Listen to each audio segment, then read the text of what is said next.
Como me estoy esforzando por hacerles captar en lo vivo la técnica del análisis y la interpretación onírica, volvamos a un punto que hemos dejado hasta ahora en la sombra. Es fácil interpretar un sueño superficialmente de un modo aproximado, de acuerdo con la sensación que se tiene de él, pero en tal caso no encontraremos en él más que lo que estemos dispuestos a encontrar. Así, cuando consideramos la naturaleza superficialmente diciendo «no es más que un guijarro o solo es un lagarto», no sorprendemos en ella gran cosa, mientras que si la observamos con amor, si le consagramos toda nuestra atención, entrevemos entonces el maravilloso secreto que constituye ese mismo lagarto que antes nos parecía tan trivial. Si adoptamos esta última actitud para abordar un sueño, comprobaremos que hierve literalmente de significados y que está pleno de cosas inauditas. Pero, repitámoslo una vez más, esto solo ocurrirá si le consagramos la atención necesaria, pues un sueño solo revela un secreto si lo llenamos, como de una savia, con nuestra reflexión.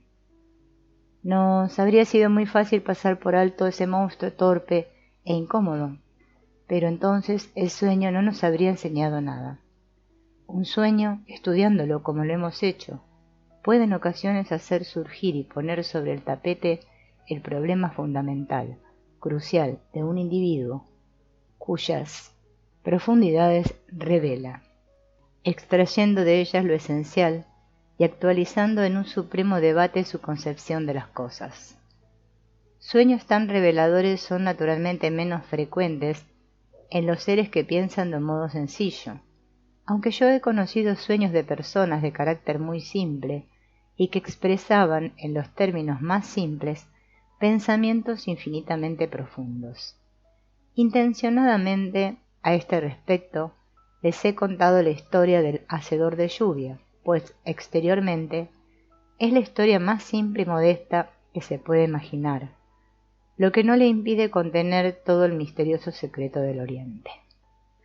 El sueño, del que ya hemos hablado tan extensamente, sugiere aún otro problema.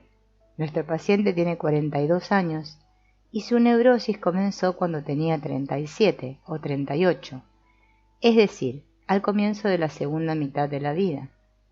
En ese momento crítico en el que la psique, llegada a su punto culminante, se vuelve o debería volverse hacia su ocaso, para descender la pendiente que hasta allí ha subido. Pero los signos que invitan a ello escapan fácilmente a todo aquel que viva solo una vida cerebral y brillante, relegando el resto de su ser al rango de accesorios molestos.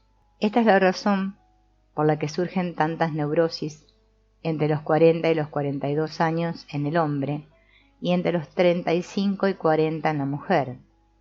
En ese periodo de la vida en el que se diría que empieza una nueva vida, la vida del atardecer de la existencia, cuando la mayor parte de los datos esenciales de la época anterior tienden a invertirse. Las supremas ambiciones de la juventud no son totalmente ciertas y dejan paso a otras aspiraciones. Pero estas son cosas que la mayoría de los seres ignoran, pues nosotros, al contrario que en Oriente, no tenemos para este punto de vista ni educación ni cultura. En cierta ocasión realicé una encuesta que me habían sugerido unos teólogos relativa a la siguiente cuestión. Los seres que padecen dolores morales, ¿prefieren confiar sus males íntimos a un médico del alma o a un sacerdote? Mi cuestionario cayó por azar en manos de un chino, quien respondió sencillamente: de joven me confiaría al médico, de mayor me dirigiría a un sabio. En nuestro sueño, el monstruo, que avanza tan pronto hacia la derecha como hacia la izquierda, tiene una importancia especial por el hecho de que se dirige contra el sujeto del sueño, es decir, contra la actitud consciente adoptada, contra la corriente de vida actual.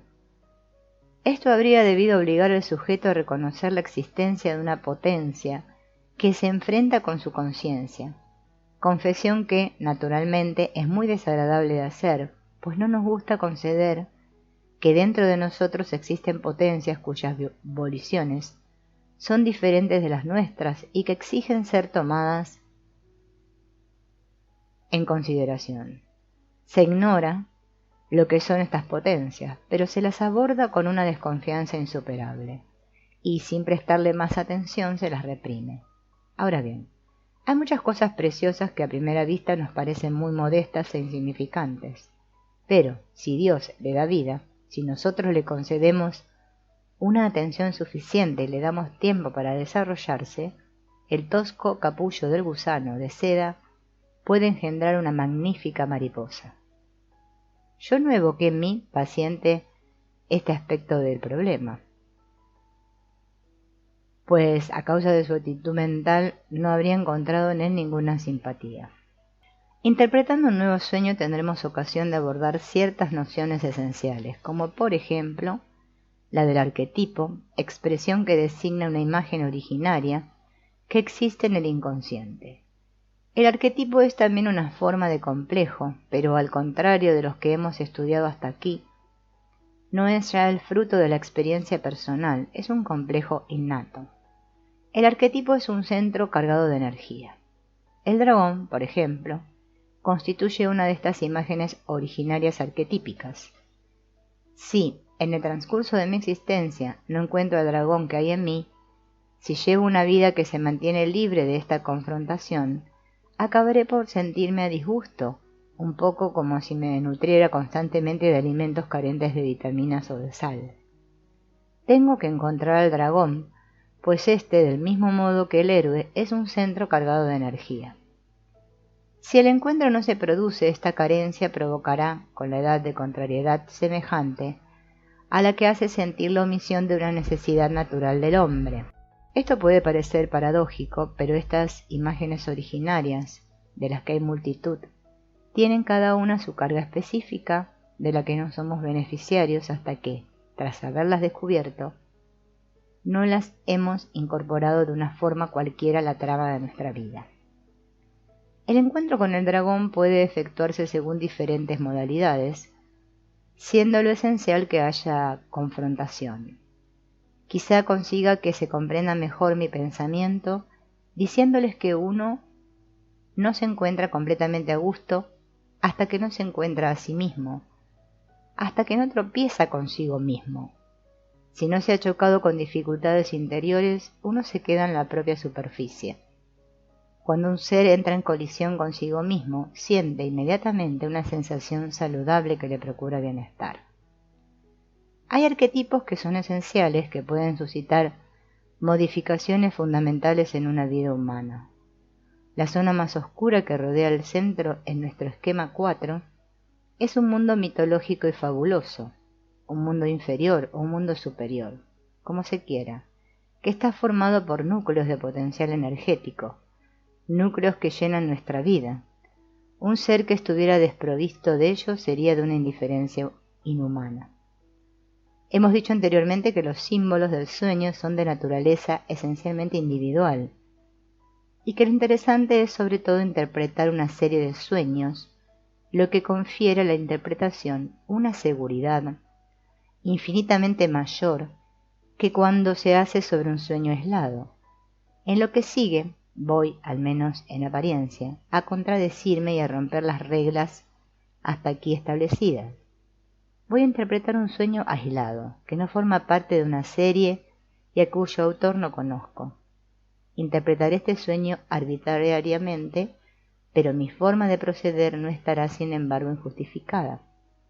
El sueño de que vamos a hablar emana, en efecto, del inconsciente colectivo y está formado en lo esencial por una sustancia mitológica.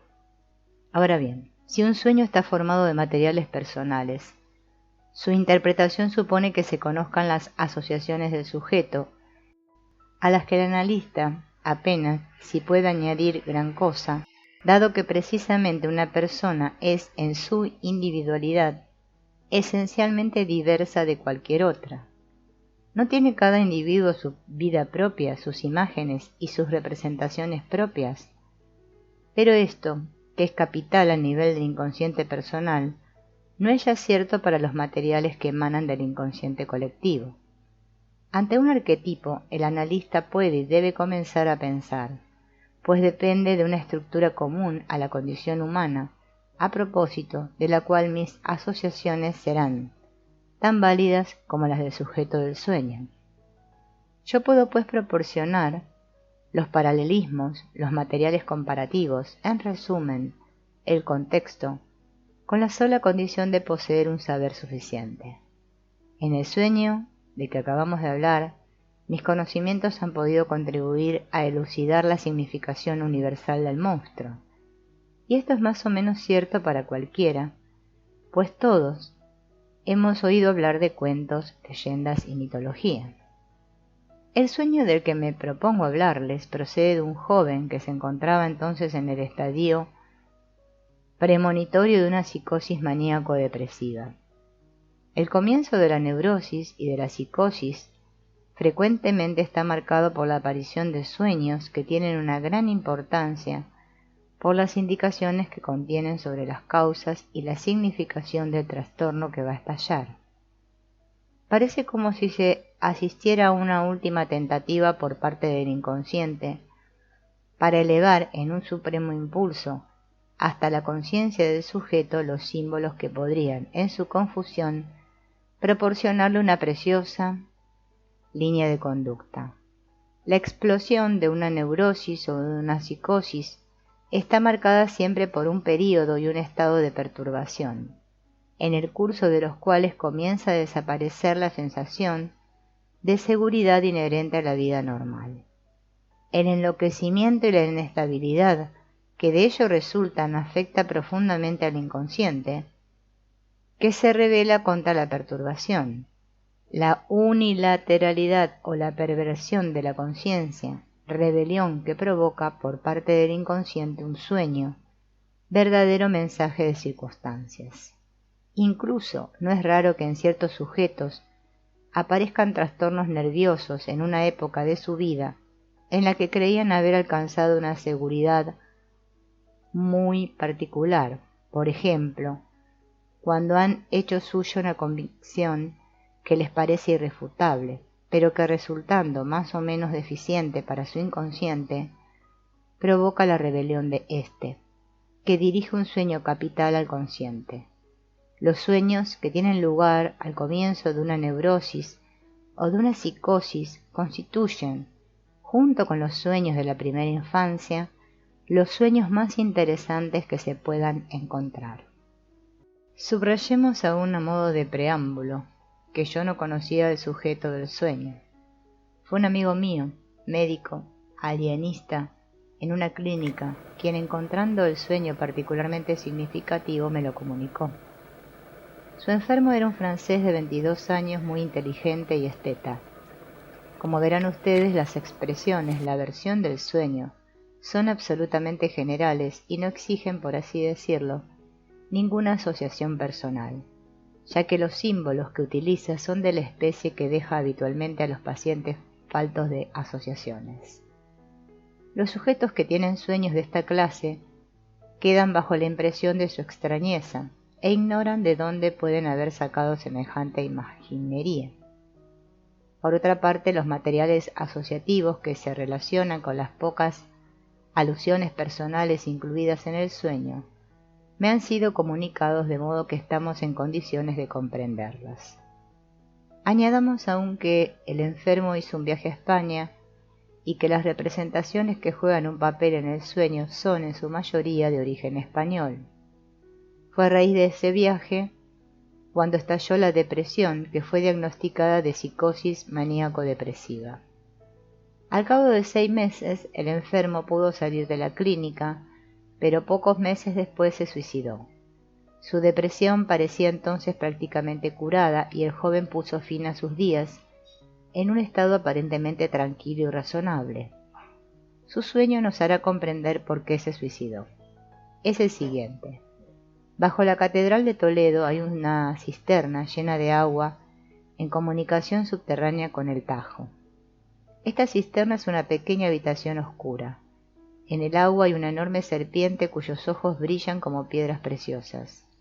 Cerca de ella una copa de oro contiene un puñal. Este puñal es la llave de Toledo y confiere a su poseedor la soberanía de la ciudad. La serpiente, yo lo sabía, era amiga y protectora de cierto señor E.C. Este se encontraba al principio conmigo en la cámara oscura y pisaba con su pie descalzo en la boca de la serpiente que se lo lamía de la forma más amistosa, encontrando ambos en ello un placer. Así pues, B.C. no tenía miedo de la serpiente porque era un niño sin malicia en el sueño. En efecto, B.C. no era adulto, solo tenía 7 años. Luego yo me encuentro solo en la habitación oscura y hablo con la serpiente, por la que siento un profundo respeto, desprovisto de temor. La serpiente me dice que España me pertenece, puesto que soy un amigo de B.C., y me ruega que le lleve al niño, a lo que yo me niego. Le prometo en cambio descender yo mismo hasta ella para prestarme a sus caricias. Pero en vez de esto me decido de pronto a mandar a mi amigo, S., que desciende de los moros españoles como atestiguan su tinte oscuro y sus cabellos negros. Este descenso exige, sin embargo, que él recupere previamente las fuerzas ancestrales de su raza. Por eso le digo que se apodere de la espada con empuñadura roja, que está en la fábrica de armas de la otra orilla del Tajo. Espada antigua que procede de los atenienses o de los focenses de Massilia, hoy Marsella.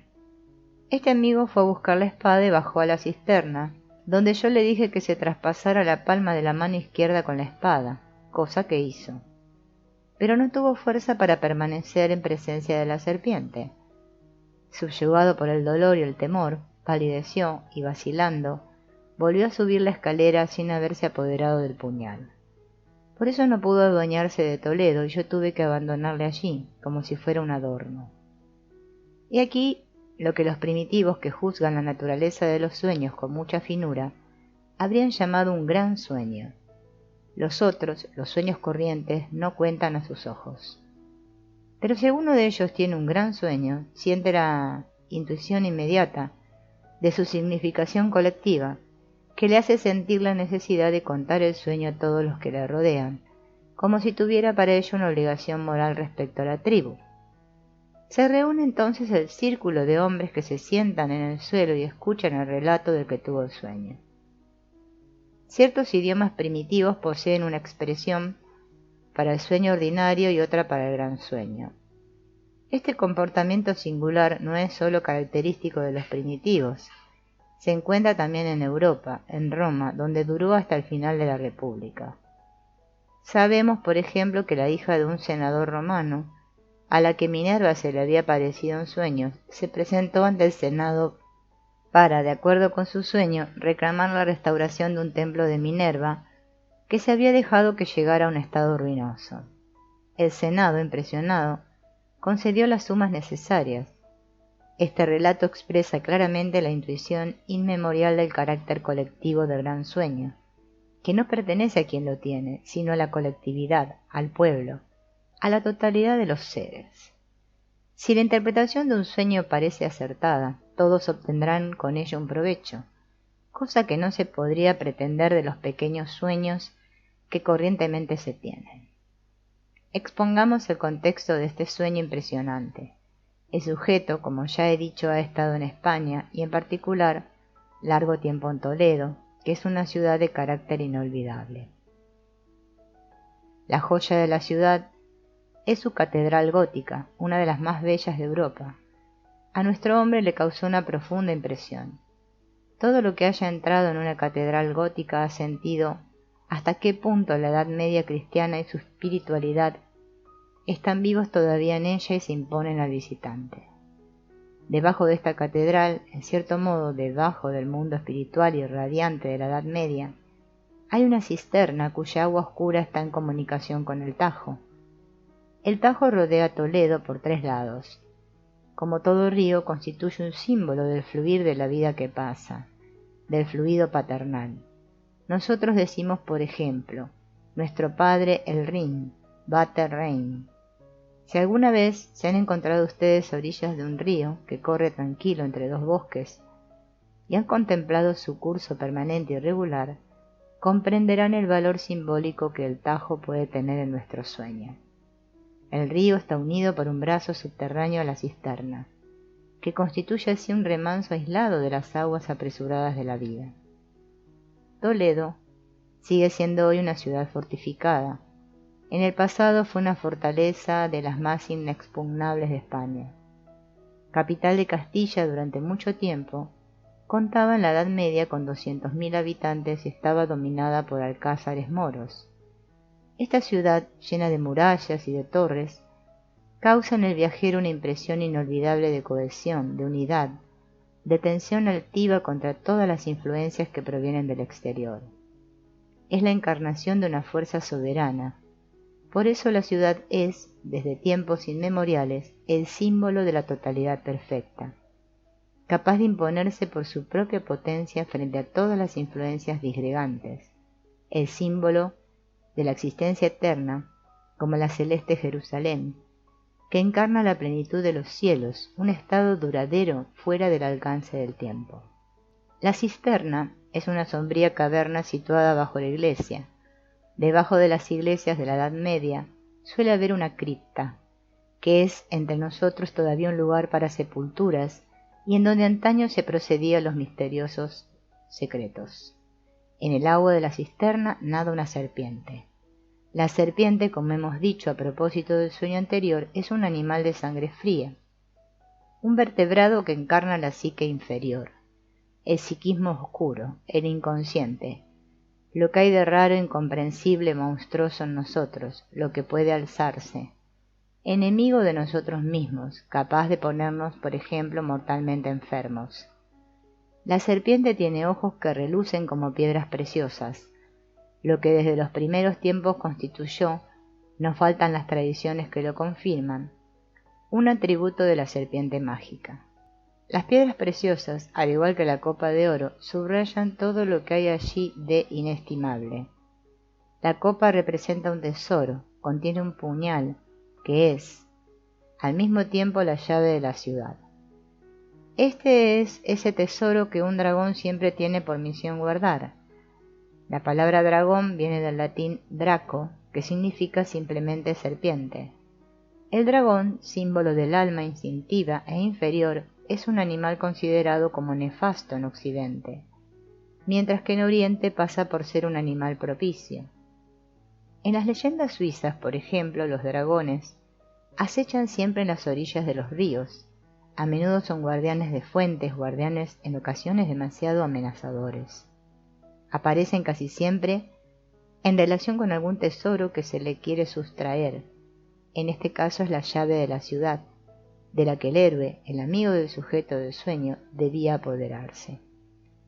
Pero esta llave no es una llave ordinaria, es al mismo tiempo un puñal, pues las representaciones de puñal y de llave se han fundido una en otra, contaminadas recíprocamente hasta formar las dos un todo, una unidad inimaginable. Es frecuente en los sueños que significaciones diversas estén condensadas en un solo objeto que las expresa a todas. Lo que el inconsciente pretende formular con esta llave puñal no es expresable ni por el puñal solo ni por la llave sola. Estos dos objetos definen dos aspectos diferentes de un mismo dato, inexpresable por una sola de nuestras representaciones. Es tarea del espíritu consciente el encontrar el denominador común de estos dos objetos dispares. El puñal es un arma blanca que entra por ello en la categoría genérica de arma, englobada ésta a su vez en el concepto todavía más general de instrumento. El puñal, al igual que la espada, la lanza o la flecha, es una pieza forjada para un fin preciso, en respuesta a una intención, a una voluntad que ella indica. Todo instrumento depende de una intención, de una voluntad determinante que concreta sus medios de esta forma. Un telescopio expresa la voluntad de su constructor de discernir los objetos lejanos, y un puñal la de traspasar la voluntad de traspasar a tomado cuerpo en este objeto forjado en forma de punta. El puñal desea lograr su objetivo, evoca la penetración en una dirección precisa. lo que le acerca singularmente a ese otro instrumento que es la llave. Una llave también desea penetrar. La intención de abrir una cerradura, cosa que los dedos por sí solos son incapaces de realizar, se ha concretado en una llave. Goethe dice acertadamente en su Fausto: la llave rastreará el lugar deseado, síguela hasta las profundidades, ella te conducirá hasta las madres. Fausto desconoce el camino que conduce a ellas, pero la llave, que es intención dirigida, lo conoce y encuentra su punto de aplicación propicia. En este orden de ideas, los primitivos no piensan de su arma que son ellos quienes la manejan con una destreza especial, sino que le atribuyen como a un ser mágico un alma que conoce el objeto que hay que alcanzar. Si la punta del puñal encuentra el corazón del adversario, ello quiere decir que lo ha buscado, que ha querido penetrar hasta allí, conduciendo el puñal a la mano del combatiente y no el combatiente al puñal. De hecho, en la psicología de los primitivos, el instrumento todavía no diferenciado de la intención que él traduce sirve de receptáculo de su proyección. Estos comentarios ponen de relieve lo que hay de común entre un puñal y una llave. Ambos buscan el punto propicio y conducen a la realización de un objeto. El sueño, naturalmente, no dice cuál es el elemento psíquico en nosotros que, simbolizado por la llave puñal, está al corriente del camino a seguir. En el caso de un tratamiento, habría que buscarlo. Pasemos al amigo de nuestro hombre, a ese señor B.C., que tiene por demonio protector a la serpiente de la que también él es amigo. En la antigüedad, el demonio individual estaba representado frecuentemente por una serpiente que a menudo encarnaba, por ejemplo, el alma del héroe. Esta representación se basa en una concepción primitiva. Los primitivos, cuando han enterrado a uno de ellos, observan el montículo de tierra fresca que le recubre. El primer animal que lo pisa es considerado el depositario del alma del difunto y se le reverenciará con el mayor respeto. El amigo de nuestro sujeto es un amigo de infancia. Le había conocido cuando tenía unos 7 años y había sentido una viva amistad por él. Estas amistades de infancia son a menudo de naturaleza apasionada. Si se las estudia de cerca y se investiga cómo están constituidas, con frecuencia se encuentra que cada uno de los dos amigos ha proyectado en el otro los elementos más nobles y más preciosos de su vida interior, su tesoro íntimo. El origen de la expresión mi tesoro del lenguaje afectivo es este. Es sin duda el más bello misterio de la amistad el que se pueda creer al amigo eventualmente capaz de lo que uno no se atreve a esperar de sí mismo.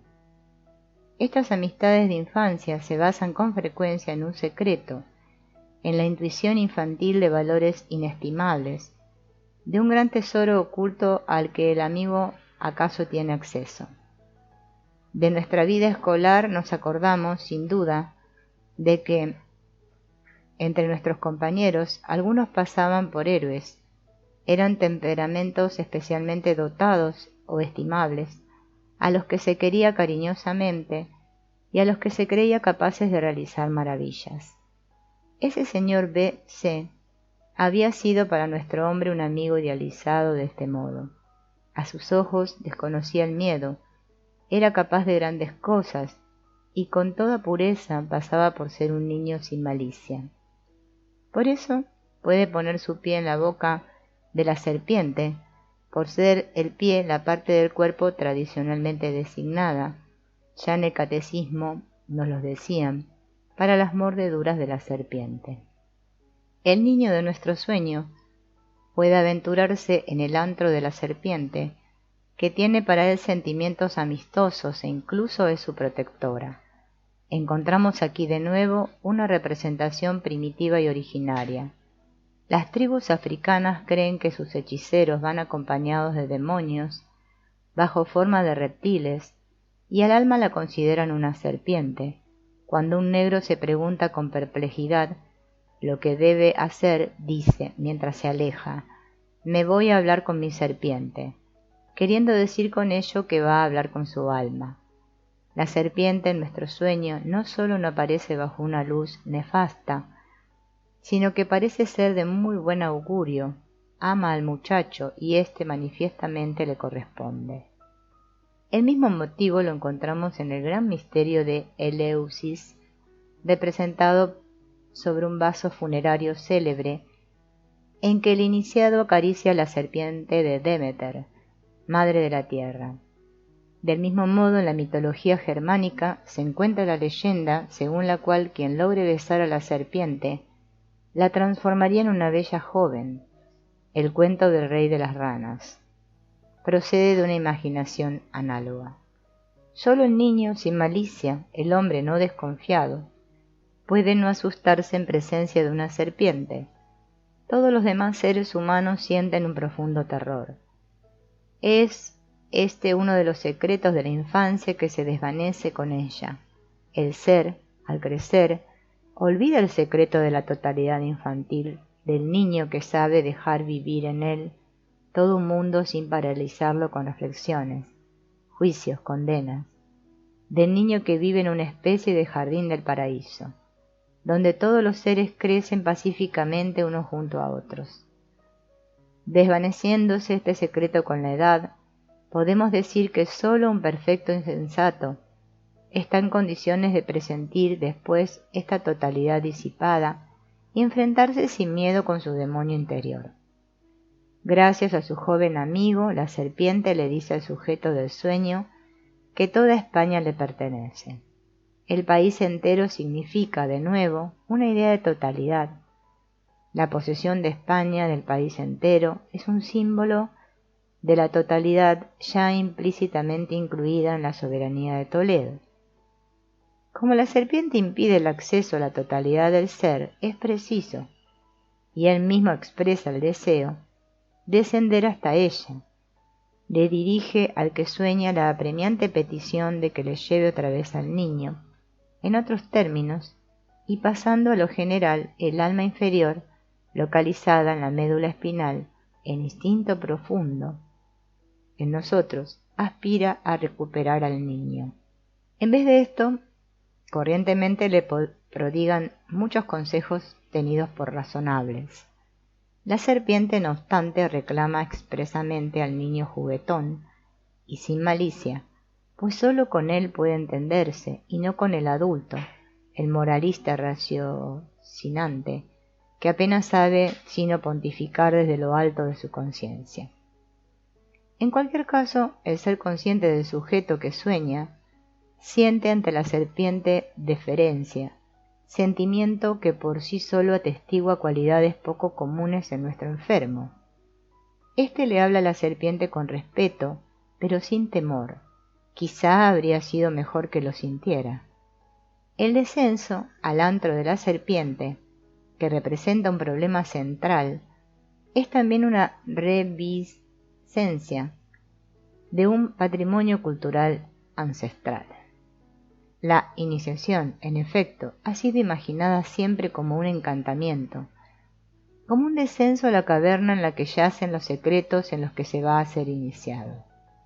Nuestro sueño es, pues, como la rememoración de antiguos misterios de iniciación. Un hombre lleno de mal no puede participar en ella, pues expondría el peligro de ser mordido y envenenado. Este es, por otra parte, el motivo por el que nuestro sujeto prefiere usar de expedientes. Le hace a la serpiente la falaz promesa de bajar hasta ella. Es lo que debería hacer, pero en lugar de esto delega la obligación que él tiene en otro amigo, en un amigo de la edad adulta. El sueño relata por su cuenta que este nuevo amigo desciende de los moros españoles a los que Toledo perteneció en tiempos. Estos moros no eran cristianos, al contrario, eran enemigos mortales de la Iglesia cristiana de la Edad Media. Por tanto, un descendiente de ellos no podría ser un verdadero cristiano. En el fondo sigue siendo un pagano, un mahometano, un adversario irreductible de la Iglesia. Este joven tiene una tez oscura y el pelo negro, lo que indica bien su ascendencia. En cualquier caso, el que sueña le atribuye con precisión un conocimiento suficiente del español o del árabe, o del idioma oportuno, para que le permita entablar una conversación fructífera con la serpiente. Este amigo de tez oscura simboliza la sombra del que sueña. Una de dos, o conocemos nuestra sombra o no la conocemos. En este último caso tenemos frecuentemente un enemigo personal en el que proyectamos nuestra sombra, con la que le cargamos gratuitamente, que la posee a nuestros ojos como si fuera la suya y a quien incumbe enteramente su responsabilidad. Es nuestra cabeza de turco, a quien vilipendiamos y a quien reprochamos todos los defectos, todas las bajezas y todos los vicios, que son precisamente los nuestros. Deberíamos aplicarnos una buena parte de los reproches con los que abrumamos a los demás. En vez de ello, actuamos como si nos fuera posible así liberarnos de nuestra sombra. Es la eterna historia de la paja y la viga. El joven de tez oscura, el portador de la sombra del que sueña, debe realizar en el sueño, en lugar del sujeto, lo que el destino exige de éste. Nuestro hombre prefiere descargarse de este descenso al mundo reptiliano que subyace a la iglesia cristiana en su doble oscuro, en el joven de piel de color, cuya inmoralidad probada está en relación con su ascendencia pagana. Que se las entienda a él con la serpiente, piensa, esperando engañar de este modo al reptil. No obstante, temiendo que su oscuro amigo haya dejado de caer en él las fuerzas morales de su raza, y que ya no puede intentar la prueba con éxito, el sujeto del sueño recurre a un rito especial para dotarle de fuerza y de valor. Se le aconseja, para preparar el triunfo, que se apodere de una espada conservada en una fábrica de armas situada en la otra orilla del Tajo. En efecto, esta fábrica de armas blancas existe y funciona todavía en nuestros días. La espada, que según el sueño se conserva allí, perteneció a los atenienses o a los focenses y tiene un origen milenario. Una espada naturalmente tiene en lo esencial el mismo significado que un puñal, solo que es más grande y constituye aquí la espada mágica por excelencia, la espada que siempre necesita el héroe. Pensemos en Sigfrido. Se trata en este caso de un instrumento cultural que data de los tiempos más antiguos. Como decíamos, a propósito del puñal, esta espada señala una intención. Es la voluntad concretada, mejor aún, concretable, del hombre que gracias a ella defiende su vida y conquista tierras. La voluntad es un antiguo bien cultural cuyo nacimiento coincide en el fondo con el origen de la cultura. Mientras la voluntad no existe, no se puede hablar de que exista cultura alguna. Por eso es manifiestamente insensato querer inculcar la cultura a los negros. La voluntad solo ha surgido y ha adquirido fuerza a lo largo de los milenios, y por eso es simbolizada siempre en los sueños, bajo forma de instrumento transmitido, desde los tiempos más antiguos, de tesoro de arma heredada de los antepasados.